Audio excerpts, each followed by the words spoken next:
Assalamu alaikum. Ismaël Al-Hanifia a présenté au cours d'un débat live avec M. Georges Autran un cours magistral du collectif Al-Hanifia qui portait sur la prière de Jésus dans le jardin de Gethsémani quelques heures avant sa crucifixion. À en croire cet apologète musulman qui s'imagine être un érudit de la Bible, dans le jardin de Gethsémani, Jésus aurait prié pour ne pas mourir. Sauf que dans sa démarche argumentative, il va ouvertement avouer la mort et la résurrection du Christ sans se rendre compte. A tout de suite.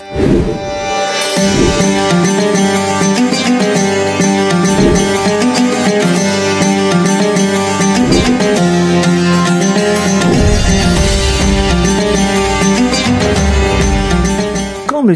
Autran lui demande de démontrer qu'à Gethsémani, Jésus aurait prié pour échapper à la mort, Ismaël se précipite à cœur joie avec pas mal de digressions, sans s'apercevoir du gouffre dans lequel il va se jeter lui-même. Alors moi je dis, c'est pas du tout comme ça qu'ont compris les chrétiens. Jésus n'a pas voulu fuir la mort.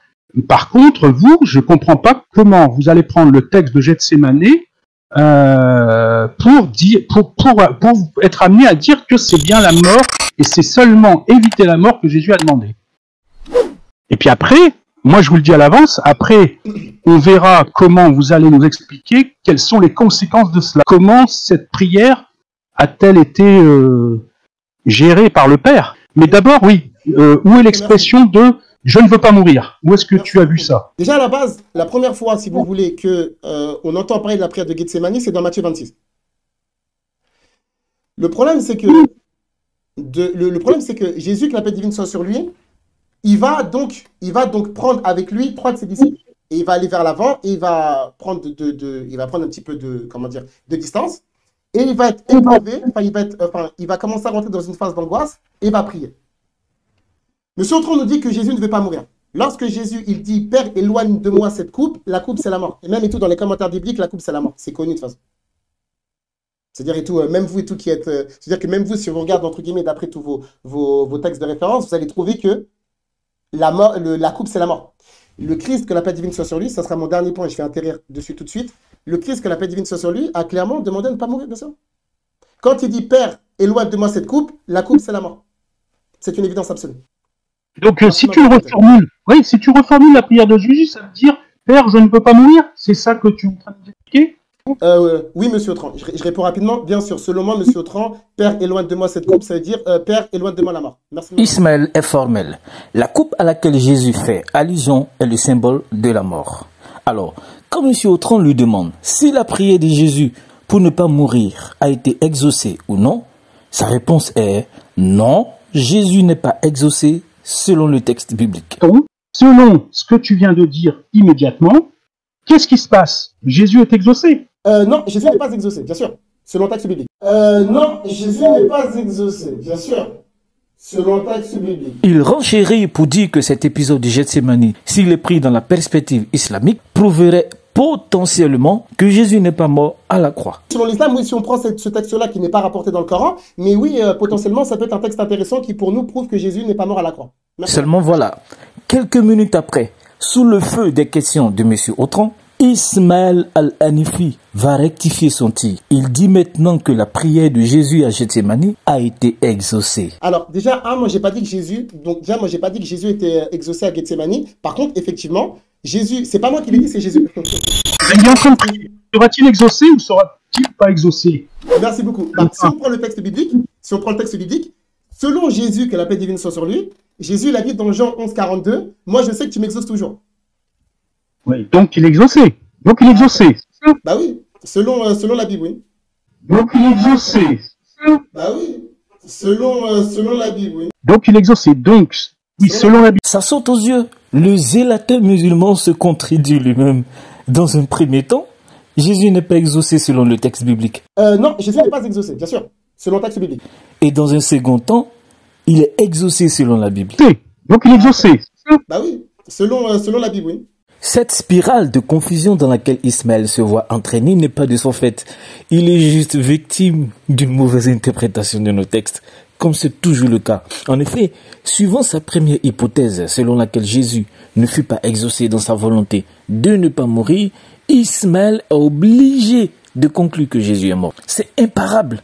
Et cela bat en brèche le concordisme qu'il voulait faire de cet épisode de Gethsémani avec sa lecture de la non-crucifixion de Jésus basée sur le Coran. Maintenant, si on prend sa deuxième hypothèse qui veut que Jésus ait été exaucé, là encore, la conclusion qui s'impose à lui est que Jésus est bel et bien mort. Et pour comprendre ce second point, écoutons-le attentivement. Je vais juste vous poser une question et je vous assure que je vais le prouver. La question que je vous pose, est-ce que, monsieur Autran, est-ce que vous êtes d'accord que Jésus, à Gethsémani, il n'a pas prié, enfin, que Jésus, il ne prie pas pour ne pas mourir? Moi, je dis que Jésus n'a pas prié pour éviter la mort, non. Super, merci, super. Merci beaucoup, j'aime beaucoup que vous êtes comme ça. Dans le texte de Hébreux, chapitre 5, verset numéro 7, l'auteur, il a dit que Jésus a prié à celui qui pouvait le délivrer de la mort. Donc, l'auteur d'Hébreux dit que Jésus a prié pour ne pas mourir. Si vous dites le contraire, c'est de la mécréance. Tu sais ce que c'est délivrer de la mort? Tu sais ce que ça veut dire? Bien évidemment. Ça veut dire quoi? Ça veut dire quoi selon toi? Alors, selon moi, monsieur Autran, qu'est-ce que ça veut dire délivrer de la mort? Ça veut dire qu'une personne qui était dans une difficulté, donc qui était, on va dire, à 2 doigts de mourir, prie son Seigneur et son Seigneur la protège pour ne pas mourir. Oh là là, que c'est catastrophique! Le protagoniste de l'islam vient de se mordre les doigts en revendiquant Hébreux 5.7 pour dire que Jésus a prié pour ne pas mourir. Alors, petit rappel, Hébreux 5.7 est l'hymne national des cercles de prédication islamique pour nier la crucifixion de Jésus. Voici quelques vidéos en illustration. Dans Matthieu 26, 39, a-t-il été exaucé, oui ou non? Hébreux 5.7 nous répond pour dire, c'est lui, Jésus-Christ, dans les jours de sa chair, ayant présenté avec des grands cris, des larmes, des supplications et des prières à celui-là qui pouvait le sauver de la mort, et il a été exaucé à cause de sa piété. Quand on est exaucé dans une demande, ça veut dire que tu as demandé et tu as reçu. Dieu t'a donné. En guillemets, on appelle ça pour toi où tu as dit là. Donc il a prié Dieu qui ne veut pas mourir. Dieu va-t-il l'exaucer? Est-ce que Dieu exauce toujours Jésus comme Jésus même l'a dit? Jean 11, 43, oui.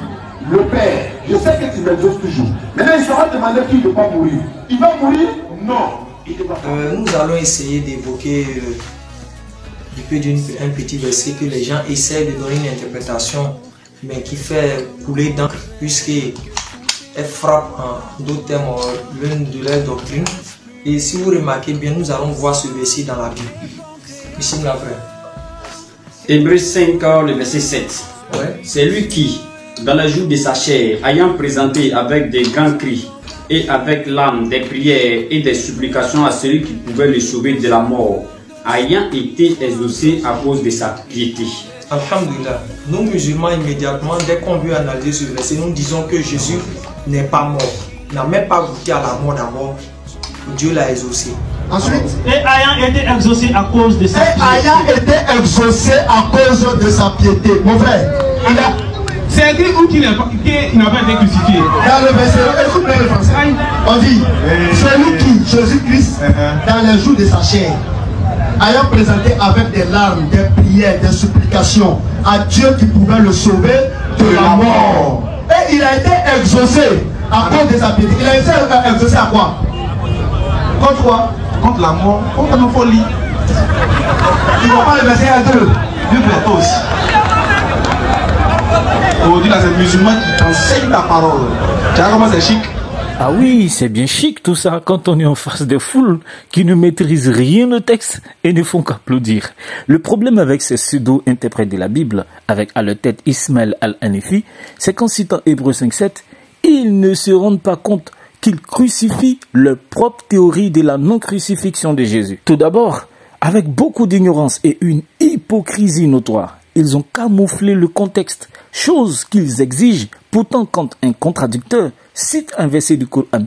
Nous allons citer uniquement 3 versets dans la même lettre aux Hébreux, bien qu'il y en ait plusieurs, qui affirment clairement la crucifixion, la mort et la résurrection du Christ. Hébreux le chapitre 2, le verset 9. Mais c'est lui qui a été rendu pour un peu de temps inférieur aux anges, Jésus, nous le voyons couronné de gloire et d'honneur à cause de la mort qu'il a souffert, afin que par la grâce de Dieu, il goûta la mort pour tout le monde. Hébreux le chapitre 12, le verset 2. Fixant les yeux sur Jésus, l'auteur de la foi et qui l'amène à la perfection, en échange de la joie qui lui était réservée, il a souffert la croix, ayant méprisé la honte, et il s'est assis à la droite du trône de Dieu. Hébreux 13, le verset 20. Mais que le Dieu de paix qui a amené ailleurs hors des morts, le grand berger des brebis, par le sang de l'alliance éternelle, notre Seigneur Jésus. Ainsi, nos érudits de la Dawa tirent un texte d'une lettre où tout le contexte plaide contre eux-mêmes. Un autre détail a été mis en exergue par l'apologète chrétien Rémi Gomez. C'est insupportable. On a souvent dans Hébreux 5.7, par exemple, je prends un exemple, Hébreux 5.7, on nous prend, ah oui, voilà, alors dans Hébreux, Jésus n'est pas mort. Alors attendez, je vous fais un petit exemple. Dans Hébreux, là, vous, les chrétiens, vous ne connaissez pas vos Bibles, dans Hébreux, Jésus n'est pas mort. Regardez, il est écrit, c'est lui, Jésus, qui, dans les jours derniers de sa chair, a présenté avec de grands cris et avec larmes des prières et des supplications à celui qui pouvait le sauver de la mort. Il a prié pour être sauvé de la mort. Et il a été exaucé à cause de sa piété. Ah, vous voyez, Jésus, il a prié pour être sauvé de la mort, et il a été exaucé, donc il n'est pas mort. Ok. Donc déjà, il faut se poser des questions. Pourquoi on ne parle que de un seul verset? Pourquoi on enlève le verset avant, le verset après? Pourquoi on commence au chapitre 5 et pas au chapitre 1? Posez-vous des questions. Donc on continue. Bien qu'il fût fils, bien qu'il soit fils, l'obéissance, pardon. Il a appris bien qu'il soit fils. L'obéissance par les choses qu'il a souffertes, après avoir été élevé à la perfection, il est devenu pour tous ceux qui l'obéissent l'auteur d'un salut éternel. Dieu l'a déclaré souverain sacrificateur selon l'ordre de Melchisédek. Donc juste là, l'expression élevé à la perfection, elle renvoie à quoi? Ah bah, 2 chapitres avant, au chapitre 2, il est dit que Jésus, par sa mort, a été élevé à la perfection. On m'avait dit que je croyais qu'il n'était pas mort. Ben non, en fait, oui, Jésus a prié, mais il a prié pour être sauvé de la mort. Dans quel sens? Dans le sens davidique. Tu n'as pas voulu que ton serviteur reste dans la tombe. Donc là, il a été sauvé de la mort, c'est-à-dire qu'il était mort, puis il est ressuscité. Il n'est pas resté dans le tombeau. Donc, on fait dire à la Bible ce qu'on veut, quand on ne la respecte pas. Mais le gars là, l'auteur de l'Épître aux Hébreux, il écrit une lettre à une église, et dans la même lettre, il dit que Jésus est mort et que Jésus n'est pas mort. Prenez pas les gens pour des idiots. C'est une des plus belles lettres magnifiques qu'on a dans la Bible. Et c'est quelqu'un qui est très sensé quand il écrit. Tant que je le dis, Hébreux 2, verset 9, 3 chapitres avant. Mais celui qui a été abaissé pour un peu de temps au-dessous des anges, Jésus, nous le voyons couronné de gloire et d'honneur à cause de la mort qu'il a soufferte. Ainsi, par la grâce de Dieu, il a souffert la mort pour tous. Il convenait en effet que celui pour qui et par qui sont toutes choses, et qui voulait conduire à la gloire beaucoup de fils, était élevé à la perfection par les souffrances, le prince de leur salut. Ah, vous voyez, l'élévation à la perfection ici, en fait, ça parle de la mort qui nous sauve. Donc si tu sais lire, tu comprendras que Hébreux 5.7 ne veut pas dire pas la mort, mais veut dire la résurrection. Donc juste pour dire, le diable est fort. Parce que le texte est clair, mais on lui fait dire autre chose que ce qu'il dit par l'isolationnisme. On isole un verset, on l'enlève de son contexte, et comme on est déjà sûr de ce qu'on veut dire, c'est-à-dire que ce n'est pas des gens qui s'intéressent à la vérité, ils ne veulent pas savoir ce que le texte dit, ils veulent faire dire au texte qu'ils ont décidé qu'il dit. C'est des grands menteurs. On peut aussi comprendre ces zélateurs musulmans qui, pour la plupart, sont juste victimes de perroquettisme, ignorant même la syntaxe grammaticale du verset. En effet, la circonlocution mise pour Dieu, à savoir celui qui pouvait le sauver de la mort, se dit dans le texte grec ton dounomenon sezain auton ek fanatu. Le petit mot là, ek, d'où vient notre mot français exode, traduit par deux en français dans le segment de la mort, est une préposition suivie d'un nom décliné au génitif. Le nom ici c'est la mort, et qui indique le fait de sortir de quelque chose. Comme l'explique le dictionnaire grec-français de l'helléniste Anatole Bailly, édition 2020, il évoque l'idée de sortie de, le mouvement du dedans au dehors ou la sortie. On trouve une syntaxe semblable en Jude 1.5 qui rappelle comment le peuple d'Israël a été sauvé de Ek, la terre d'Égypte. Les Israélites n'ont pas été sauvés du pays d'Égypte dans le sens où Dieu a empêché qu'ils puissent y entrer. Non, au contraire, ils y étaient. Et Dieu les a fait sortir de ce pays. Ainsi, sauf si le contexte l'exige, le sens de la préposition « ek » plus un génitif implique qu'en Hébreux 5.7, il est question de résurrection, faire sortir de la mort. Et c'est ce que confirme Hébreux 13, le verset 20 qu'on a cité précédemment, ainsi que l'apôtre Pierre, lorsqu'il dit en Actes le chapitre 2, le verset 24, que Dieu l'a ressuscité, ayant rompu les douleurs d'enfantement, en grec « odine », signifiant aussi « agonie » de la mort, parce qu'il n'était pas possible qu'il, c'est-à-dire Jésus, soit retenu par elle, la mort. C'est à juste titre que, traduisant le verset à partir de la Peshitta, rédigé en syriaque, un dialecte araméen, Le professeur James Murdoch indique que le Christ, revêtu de chair, invoqua celui qui était capable de le ressusciter d'entre les morts. Le professeur Harold William Hartridge, dans son essai sur la lettre aux Hébreux, commente en faisant allusion à Jésus, il n'a pas été délivré dans le sens où il n'a pas subi la mort, mais dans le sens où la mort n'a pas eu de domination durable sur lui. Rappelons aussi que Hébreux, le chapitre 5, le verset 7, ne fait pas spécifiquement allusion à Gethsémani. Il est question des jours de sa chair, Taïs et Méras, pluriel, ce qui englobe tout son séjour terrestre. Et nulle part dans le récit de Gethsémani, il n'est question de grands cris émis par le Christ, ce qui aurait manifestement déchiré la nuit et réveillé les apôtres endormis.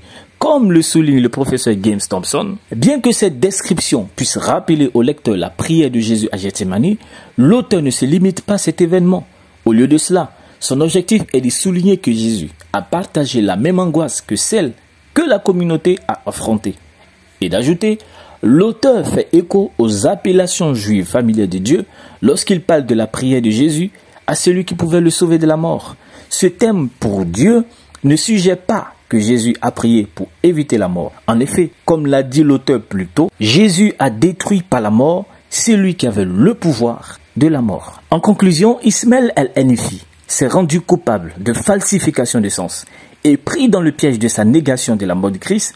Il ne s'est pas rendu compte qu'en revendiquant Hébreux 5.7, il a validé inconsciemment non seulement la mort qu'il veut régner, mais aussi la résurrection glorieuse du Christ qui s'en est suivi. Dans le texte de Hébreux chapitre 5, verset numéro 7, l'auteur il a dit que Jésus a prié à celui qui pouvait le délivrer de la mort. Alhamdulillah. Barakallahu fikum. Assalamu alaikum wa rahmatullahi wa barakatuh.